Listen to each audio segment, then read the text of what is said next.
Waxaan akhrinaa buugaag badan oo ka hadasha bini'aadamka korintiisa ama si kale haddaan u dhigo ka hadasha dhiirigelinta. Waana buugaagta ugu badan ee maanta dhalinyartu ay akhriyaan.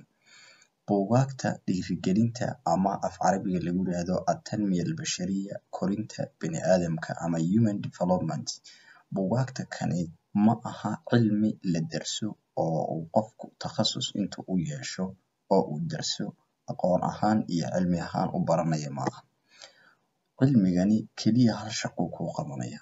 Halka shaqo kuu qabanayo waa shaqada dherigu uu qabto, dheriga la karinayo, dhardhaarka iyo dhuxulaha iyo dabka iyo geedaha la hoos gelinayo shaqada ay qabtaan ayuu cilmigani qabtaa. Dhardhaarku ama dabka iyo qoryaha iyo xaabada la hoos gelinayaa si dheriga loogu kariyo kama dhigno in ay iyagu yihiin cuntadii la cunayay.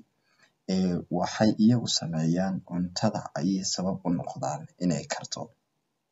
Taas waxaan ka wadaa cilmiga ama buugaagta dhiirigelinta ka hadlaysaa keliyeeta waxay inagu dhiirigelinaysaa hadafkeena inaynaan ka daalin oo meeshii aan rabnay aan gaadhno.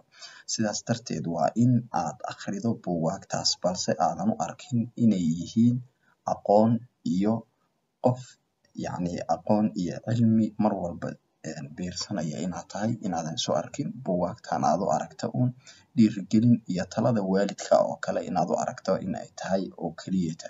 Waana muhiim inaad akhrido laakiin dhibku wuxuu yahay markaad iyaga akhrido bis aad akhrido eed u aragto in aad tahay qof nolosha hadaf ka leh hadafkiisiina u socda. Buugaagtan waa tilmaan, waa dhiirigelin, waad akhriyi kartaa laakiin ha u arkin inay yihiin aqoon aad baranayso.